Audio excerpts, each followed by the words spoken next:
Oi gente, eu sou a Mitty e eu sei que demorou pra caramba pra esse vídeo sair, mas finalmente eu venho aqui com a resenha da segunda parte de O Vermelho e o Negro de Stendhal. Na verdade eu consegui terminar a leitura desse livro em janeiro sim, mas aconteceram ali empecilhos no mestrado e eu não estava conseguindo gravar. Vocês podem ter percebido que a frequência de vídeos no canal diminuiu bastante, mas as leituras não pararam não. Então, sempre que for possível, eu vou lançar sim vídeo para vocês. E eis aqui, como prometido, a sequência e o final de O Vermelho e o Negro. Então, antes de começar essa resenha de fato, eu já quero deixar claro que essa é a segunda vídeo-resenha de um projeto de leitura lendo O Vermelho e o Negro. Então, sim, contém alguns spoilers do enredo, mas obviamente eu não vou entregar a história toda de mão beijada. Mas se você se incomoda em saber detalhes do enredo, então não assista. Mas se você já conhece a história, já leu o livro ou já viu o filme e tiver curiosidade, então fica aqui comigo que essa sim é a resenha da segunda parte de O Vermelho e o Negro. Ah, só fazendo uma observação, é que eu acho que o nosso projeto de fevereiro lendo o Levantando do Chão do Saramago não vai rolar, pelo menos não em fevereiro. Esse livro é dificílimo de se achar em livrarias físicas e eu encomendei na Saraiva online e infelizmente o prazo de entrega é de 25 dias úteis. Como fevereiro termina no dia 28, eu acho que não vai chegar em fevereiro, então provavelmente vai ficar para março. E aí, para não deixar vocês na mão, eu vou escolher um outro livro do Saramago, talvez o Ensaio sobre a Cegueira, o Ensaio sobre a Lucidez ou O Homem Duplo, que são livros dele famosíssimos e que eu ainda não li, para ler junto com vocês agora em fevereiro, tá legal? Então sim, a gente vai ler Saramago, Nobel de Literatura Portuguesa, mas não vai ser Levantando do Chão, infelizmente. Levantando do Chão só deve chegar na minha casa em março. E agora vamos finalmente falar de Julien Sorel. E o que eu tenho a dizer sobre essa segunda parte? Que pessoas odiosas, meu Deus do céu. Se a primeira parte chegava a ser ali um pouco tragicômica, a segunda parte me deu muita raiva. A sociedade parisiense é muito irritante, muito hipócrita e dá vontade de socar todos eles. Julien Sorel, como eu já havia dito, não é flor que se cheire. Mas o núcleo ali do Conde de La Mole e da alta sociedade vale menos ainda que ele. Eu nem sabia que isso era possível. Mas enfim, como a primeira parte já termina com Julien Sorel embarcando para Paris, embarcando para a capital, realizando seu grande sonho de sair da cidade do interior, né? Então a segunda parte continua exatamente de onde a primeira parou. Ele foi contratado pelo Senhor de la Mole. Esse nome é muito engraçado, sempre me dá fome, me dá vontade de comer fettuccine, mas é a vida. E ele vai trabalhar na casa do Senhor de la Mole, chegando lá, ele é muito maltratado, essa é a verdade. O Senhor de la Mole gosta dele, sabe que Julian é um cara extremamente inteligente, mas todos os amigos ali da família de la Mole são, e até o próprio Senhor de la Mole, são muito nojentos. Eles humilham o tempo todo o Julian por ele ser de origem humilde. Eles tentam abstrair o fato de que o Julian é competente, é inteligente, e ficam menosprezando ele por ele vir de berço menos favorecido. A filha do Senhor de la Mole, a Mathilde, é uma personagem assim... Ai, eu queria matar essa mulher, sério. Eu sei, Julian não vale nada, ele não é um pobre coitadinho, mas a Mathilde vale menos ainda, na minha humilde opinião. Estavam tentando seguir uma linha cronológica. Julian chega na casa do Senhor de la Mole, é acolhido e começa a trabalhar, a escrever cartas para o Senhor de la Mole, inclusive a escrever cartas muito suspeitas para destinatários na Inglaterra sobre assuntos de guerra.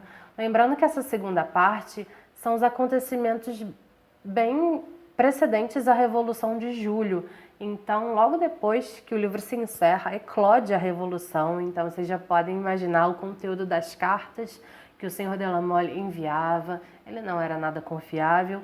E para não botar a sua mão ali no fogo, ele acabava mandando Julian escrever e entregar como se a culpa fosse do Julian, que só fazia mecanicamente, nem sabia exatamente o que estava sendo enviado. Mas enfim.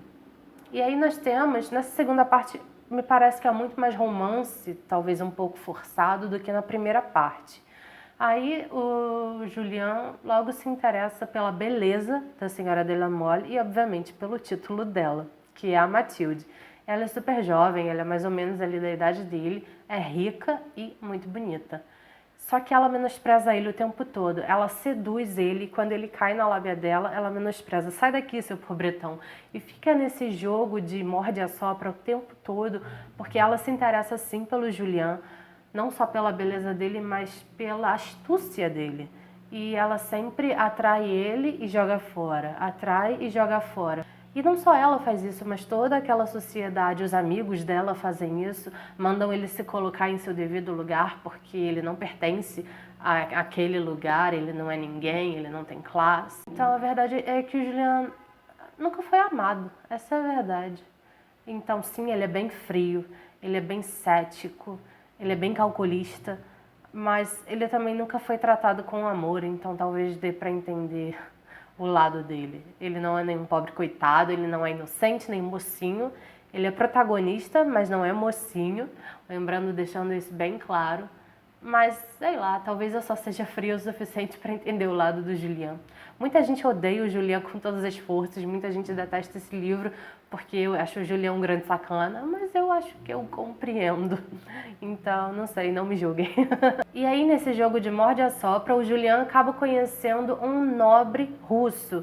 E esse nobre, sendo boazinha, eu diria que esse nobre se interessou pela pessoa do Julian e quis ajudá-la a conquistar o seu grande amor. Agora, sendo mazinha, eu diria que esse nobre não tinha mais nada para fazer da vida e resolveu ajudar o Julian a dar o bote na Mathilde. Você escolhe a versão que você preferir. Aliás, deixa aqui nos comentários o que você realmente acha. Se ele gostava da Mathilde ou se ele só queria dar o bote para conquistar o dinheiro dela e o título. Ele não estava tão afim assim do dinheiro, ele estava mais afim do título. Para pararem de jogar na cara dele de que ele não era ninguém na fila do pão. E realmente aquelas pessoas humilhavam demais o garoto. Eu cheguei a ficar com pena dele, assim, querer esganar um por um, mas não existem mocinhos nessa história. Nem mocinhos, nem vilões, todos são culpados. E aí o nobre ajuda Julian a escrever cartas e Mathilde se cai todinha por ele, né? Cai na lábia dele. Porque mulheres são assim, homens são atraídos pelo que eles veem, mulheres são atraídas pelo que elas ouvem ou leem. Então, sim, Mathilde caiu na lábia de Julian e eles têm ali uma relação às escondidas, o pai dela nem sonha com isso. E aí eis que surge a notícia de que a menina tá grávida. Menina não, mulher, né? Tá grávida. E aí o Julian começa a ver nessa gravidez um potencial casamento, que seria muito proveitoso para ele. A Mathilde conta para o pai dela, ela sempre levou o pai na lábia. Aliás, o pai da Mathilde devia ter educado ela muito melhor, porque ele acreditava em tudo que ela dizia e ainda passava a mão na cabeça da filha. O meu pai jamais acreditaria em tudo que eu dizia e ainda me mandaria provar a verdade. Então, o que faltou na Mathilde foi uma bela de uma coça. Essa é a verdade. E, enfim, ela convence o pai de que o único jeito é casar com o Julian, de que ela tá feliz com ele. O pai fica pé da vida, mas quando ele tá pensando em dar a bênção para os dois se casarem, o timing de Stendhal é perfeito. Chega nas mãos do senhor de la Mole uma carta da senhora de Rênal. Alguém lembra dela? A senhora de Rênal, da primeira parte do livro, O Primeiro Amor de Julien Sorel. Então, ela envia uma carta bem sem vergonha da vida para o senhor de la Mole dizendo que o Julien Sorel é apenas um alpinista social querendo seduzir as mulheres vulneráveis para conseguir título. Porque não é mentira, mas enfim. O senhor de la Mole fica pé da vida e óbvio que não dá a bênção para os dois se casarem. E ainda diz para Mathilde que jamais dará essa bênção. Quando a Mathilde comunica o Julian que esse casamento nunca acontecerá, ele fica pé da vida, sai cavalgando em direção a Verrières, a cidadezinha dele do interior, encontra a senhora de Rênal no meio de uma missa e puf, mete chumbo na mulher. Olha isso, eu tô dizendo, as novelas mexicanas devem ter se inspirado em Stendhal. Ele dá um tiro nela no meio da missa, com todo mundo vendo. Então é óbvio o que vocês imaginam que acontece com ele. Vai parar na cadeia, não é verdade? Só que, a princípio, a mira dele não era muito boa. O senhor de Rênal, quando pensou em dar a bênção, conseguiu para ele uma propriedade e um posto nas Forças Armadas. Então, sim, ele estava começando a treinar para fazer parte do exército, que sempre foi o sonho da vida dele. Azar o dele que Napoleão morreu antes, né? Mas o sonho da vida dele era servir a Napoleão e ter aqueles dias de glória, como eu já disse na resenha da primeira parte. Aliás, se você não viu, tá linkado aqui nos cards. E agora, finalmente, ele tinha uma propriedade, estava treinando para entrar no exército, tinha sua sobrecasaca azul clara, mas comete um crime. Ele atira numa mulher no meio de uma missa. Então, sim, ele vai preso. E nessa prisão ele vai ser julgado e condenado. Todo mundo faz de tudo para livrar o Julian, afinal de contas a senhora de Renal não morreu. Parece que o tiro acertou o ombro dela, enfim, sei lá onde é que acertou, só sei que não foi nenhum órgão vital e ela não morreu. Ela mesma depõe a favor do Julian, dizendo que a culpa era dela. Aquele abade que gostava do Julian da época do seminário depõe a favor dele, dizendo que ele é um rapaz extremamente inteligente. A Matilde depõe a favor dele, dizendo que eles vão se casar. Mas nada livra a cara do Julian e ele é condenado à morte. O que, na verdade, me soou como uma condenação um tanto abusiva. Ele é condenado por matar alguém que não morreu? Não faz muito sentido. Me lembrou um tanto o final de L'Étranger, O Estrangeiro, do Albert Camus, que o cara foi condenado não por ter assassinado um árabe, mas por não ter chorado no velório da mãe, então foi uma condenação talvez um tanto abusiva. E aqui o Julian enfrenta algo semelhante. E é interessante falar também, porque depois de ler o livro eu reassisti o filme, eu vou deixar linkado aqui, eu vi no YouTube mesmo, mas eu só achei o filme em francês, né, original francês, no máximo com legenda em espanhol, então se você não entende francês nem espanhol, eu não sei onde você pode ver, mas eu vou deixar linkado aqui caso você esteja curioso e queira conferir. E o filme é, sim, muito fiel ao livro, mas o filme termina num ponto antes e o livro continua avançando. Portanto, sim, Julian é condenado à morte. Não vou dizer como ele morreu, mas vocês já podem imaginar o que era típico na época.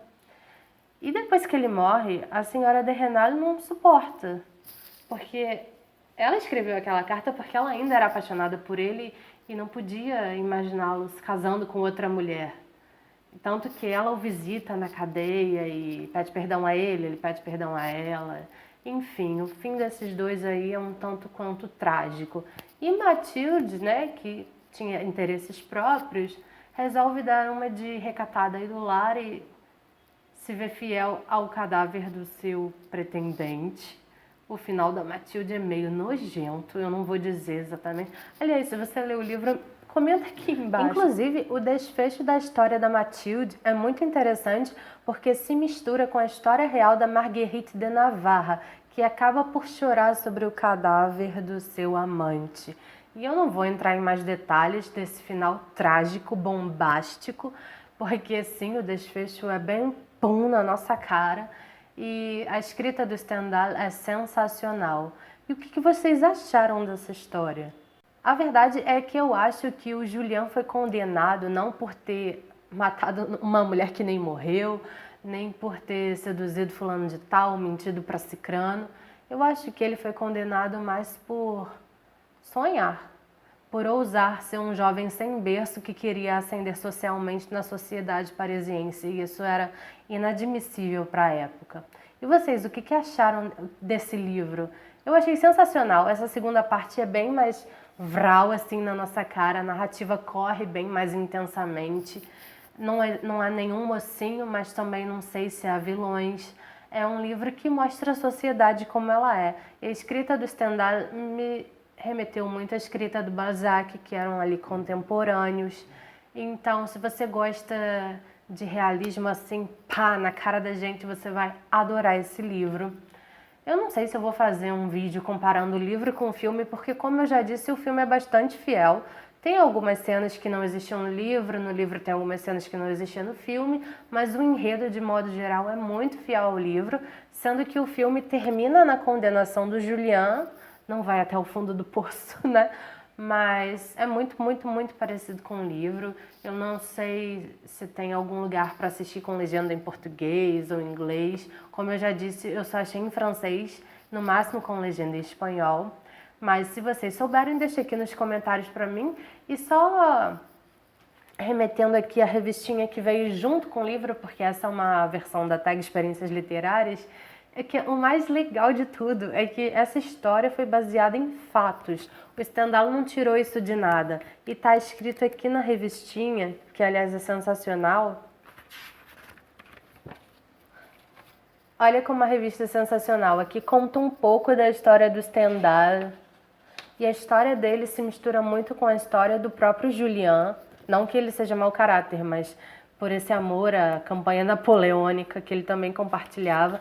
Tem aqui curiosidades sobre a história e é aqui que eu descobri que é baseado sim em fatos. Aqui está falando, ó, baseado em fatos reais.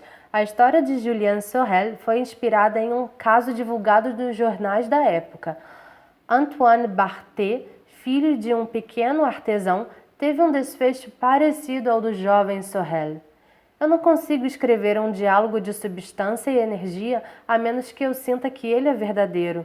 Essa foi a vantagem de me inspirar em uma história real como a de Antoine Barthé, afirmou Stendhal. Então, sensacional isso, tipo, tabloides da época que chegaram às nossas mãos por causa da literatura. Isso só prova o quanto a literatura é imortal. A gente passa, mas os livros ficam, os escritos ficam, as histórias ficam e continuam transformando a vida de muitas pessoas. É por isso que eu sou muito apaixonada por isso. Aqui também tem o contexto histórico que nos faz mergulhar de fato no que estava acontecendo. Essa revistinha é sensacional. Tem muitos extras. Tem aqui também uma curiosidade sobre a síndrome de Stendhal. Vocês já ouviram falar nisso? Síndrome de Stendhal? Olha isso. Vertigens, perda da identidade, dos sentidos de orientação, dores violentas no peito, taquicardia e até depressão. Esses sintomas, produzidos pelo contato com os poderes embriagantes das obras de arte, hoje são conhecidas como Síndrome de Stendhal. Então, Stendhal, visitando essa catedral em Florença, que inclusive eu visitei, ficou tão enebriado com a beleza artística do lugar que ele quase teve um treco e morreu ali mesmo. E isso ficou conhecido como Síndrome de Stendhal. Então, eu já posso dizer que eu não tenho essa síndrome porque eu adorei a catedral, mas não cheguei a desfalecer por causa dela. Então, menos uma coisa no meu checklist. Porque, sério, eu não posso ler bula de remédio que eu acho que eu tô doente. Mas a síndrome de Stendhal ficou bem claro que eu não tenho. Eu espero que vocês tenham gostado dessa resenha. Não esqueçam de conferir aqui a primeira parte. Não esqueçam de se inscrever no canal. Ajude esse canal a crescer, que eu vou trazer muitas resenhas interessantes como essa. E nos vemos nos próximos vídeos. Tchau!